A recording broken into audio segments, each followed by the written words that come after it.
Bienvenue mesdames et messieurs à l'actualité internationale sur Kivu Morning Post. Le comité international de la Croix-Rouge CICR s'est dit prêt à accompagner le rapatriement de plus de 5000 militaires de FARDC remis par la F-123 au camp de Rumangabo dans le nord Kivu dans le cadre du processus de Doha, tout en rappelant son rôle d'intermédiaire net. Le comité international de la Croix-Rouge CICR a indiqué dans une déclaration être prêt à accompagner l'opération de rapatriement des militaires des forces armées de la République démocratique du Congo. Le 2 mars, l'Alliance Fleuve Congo F-123 a annoncé avoir remis plus de 5000 militaires entre les mains du CICR lors d'une cérémonie au camp militaire de Rumangabo dans le territoire de Rutshuru en province du Nord Kivu. L'organisation humanitaire dit toutefois attendre l'accord de toutes les parties concernées.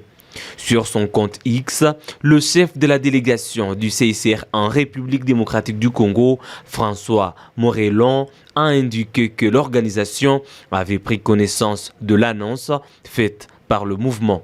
Le CICR a pris connaissance du communiqué de la F-123 annonçant sa décision de libérer un certain nombre d'éléments FARDC détenus, a déclaré François Morellon.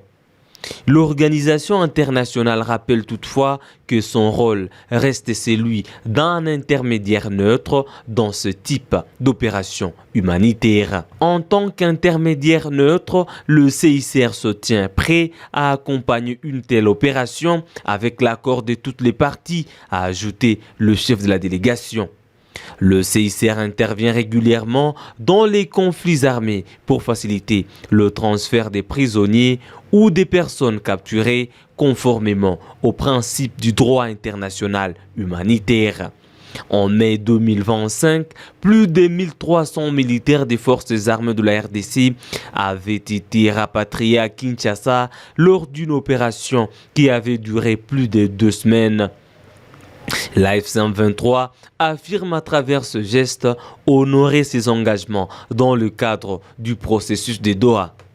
Le mouvement a également appelé les autorités congolaises à libérer ces combattants et d'autres personnes qu'il dit détenues arbitrairement en raison de leur facie. Toujours l'actualité internationale, le président Paul Kagame participe au 2e sommet sur l'énergie nucléaire à Paris avec des dirigeants mondiaux pour discuter de l'avenir de l'énergie nucléaire civile.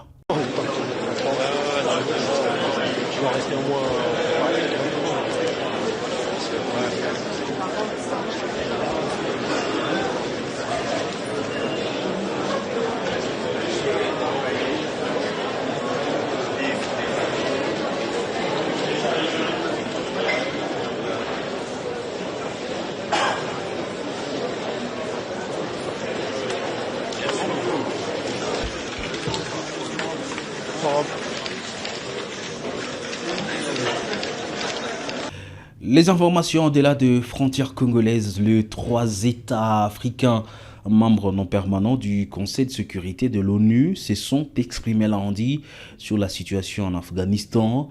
La déclaration a été lue par l'ambassadeur Zeno Mukongo Ngai, représentant permanent de la République démocratique du Congo lors de la 10 176 séance du Conseil de sécurité. Le représentant africain a appelé à une attention soutenue de la communauté internationale pour répondre aux défis humanitaires et sécuritaires dans les pays. Je remercie le représentant du Panama. La parole est maintenant à la République démocratique du Congo. Monsieur le Président, j'ai l'honneur de faire cette déclaration au nom des pays A3, à savoir le Libéria, la Somalie et mon propre pays, la République démocratique du Congo. Nous remercions la représentante spéciale adjointe du secrétaire général pour l'Afghanistan et chef intérimaire de la mission d'assistance des Nations Unies en Afghanistan, MANUA, Madame Georgette Gagnon, pour son exposé complet. Nous saluons par la même occasion la présence de son Excellence Baroness Jackie Smith, ministre d'État du Royaume-Uni. Monsieur le Président, les A3 demeurent préoccupés par les défis politiques, humanitaires et socio-économiques complexes auxquels l'Afghanistan est confronté. le peuple afghan continue de subir les conséquences d'une instabilité prolongée à laquelle s'ajoutent des difficultés économiques ainsi qu'un accès limité aux services essentiels. Les A3 réaffirment l'importance d'un soutien international constant en faveur du peuple afghan. À cet égard, nous tenons à souligner le point ci-après. Premièrement, les A3 réitèrent leur engagement ferme en faveur de la souveraineté, de l'indépendance, de l'intégrité territoriale et de l'unité nationale de l'Afghanistan. Deuxièmement, les A3 réitèrent leur soutien sans faille à la poursuite des travaux de la MANUA, tout en soulignant le rôle essentiel joué par cette mission en tant que plateforme clé pour l'engagement international et la coordination des efforts humanitaires et développement en Afghanistan. Dans cette optique, il importe de veiller à ce que la mission puisse opérer dans des conditions qui lui permettent de remplir efficacement son mandat, notamment en garantissant un accès sûr et sans entrave au personnel ainsi qu'aux partenaires des Nations Unies. Troisièmement, les A3 expriment leur profonde préoccupation face à l'aggravation de la situation humanitaire en Afghanistan, alors que les effets cumulés de la diminution de l'aide internationale, des retours massifs de populations déplacées, des catastrophes naturelles et des perturbations du commerce régional continuent d'exercer une pression immense sur les communautés afghanes. Les A3 sont gravement alarmés par la forte détérioration de la sécurité alimentaire, 21,9 millions de personnes devant avoir besoin d'une aide humanitaire en 2026. Le plan de besoins humanitaires et de la réponse pour 2026 prévoit 1,71 milliard de dollars pour fournir une aide vitale. Les A3 saluent les efforts persistants des Nations Unies et des partenaires humanitaires qui travaillent dans des conditions extrêmement difficiles et exhortent les donateurs à agir rapidement pour combler les déficits de financement. Quatrièmement, les A3 considèrent que la pleine participation des femmes et des filles constitue une des pierres angulaires d'une réintégration réussie de l'Afghanistan au sein de la communauté internationale. Nous soulignons que garantir l'accès à l'éducation, à l'emploi, aux libertés fondamentales et à une participation significative à la société permettra de libérer tous les potentiels du pays et de préserver la dignité de son peuple. Les A3 sont également préoccupés par les restrictions qui empêchent le personnel féminin afghan des Nations Unies d'accéder aux locaux de la MANUA. À cet égard, nous appelons les autorités à autoriser le personnel féminin national des Nations Unies à retourner sur son lieu de travail. Cinquièmement, les A3 demeurent préoccupés par les menaces persistantes que représentent les groupes terroristes opérant en Afghanistan et réaffirment que le territoire afghan ne doit pas servir de base arrière à des activités terroristes qui compromettent la paix et la sécurité régionale et internationale. En outre, les A3 exhortent les pays de la région à intensifier leur soutien aux efforts visant à lutter contre les menaces que représentent les organisations terroristes opérant sur le territoire afghan. À cet égard, les A3 soulignent l'importance du régime des sanctions du Conseil de sécurité concernant l'Afghanistan et réitèrent son soutien aux travaux du comité des sanctions de 1988.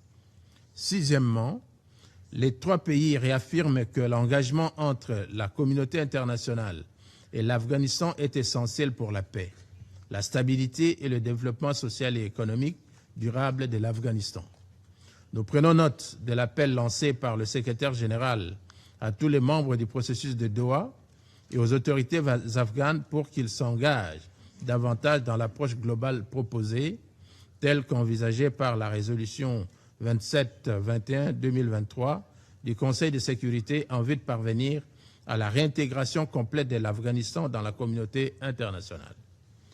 Pour conclure, Monsieur le Président, nous soulignons l'importance d'une approche coordonnée et intégrée entre les acteurs politiques, humanitaires et du développement afin de mieux relever les multiples défis auxquels est confronté le peuple afghan.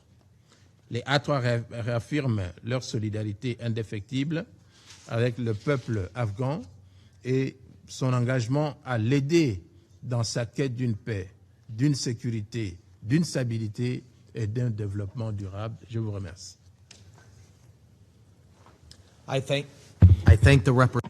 Je remercie le représentant de la RDC pour son intervention. Le porte-avions français Charles de Gaulle est arrivé de Suède avant son escorte et a rejoint des navires alliés ainsi qu'une frégate française. Le président français en visite à Chypre s'est rendu sur le porte-avions pour soutenir la marine nationale.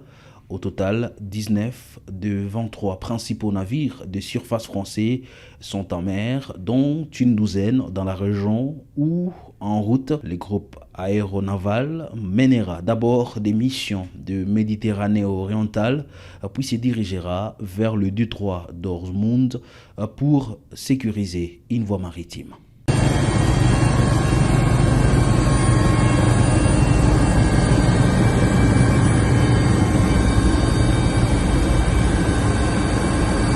Monsieur Emmanuel Macron, président de la République, monte à bord. C'est une grande fierté pour moi d'être à nouveau parmi vous, de vous retrouver dans ce hangar et d'être à nouveau sur le Charles de Gaulle avec l'ensemble du GAN. La France est là pour protéger les siens, pour être aux côtés de ses alliés et de ses amis qui sont frappés et pour pouvoir participer à des missions ô combien essentielles de liberté de navigation et de sûreté maritime. C'est dans ce cadre strict que nous opérons. Nous ne participons pas à un conflit en cours. Nous opérons dans ce cadre. Votre présence aujourd'hui démontre la puissance de la France, celle d'une puissance d'équilibre, de paix, aux côtés de ses amis. Fin de l'actualité internationale, mesdames et messieurs, sur Kivu Morning Post. Merci à vous de l'avoir suivi.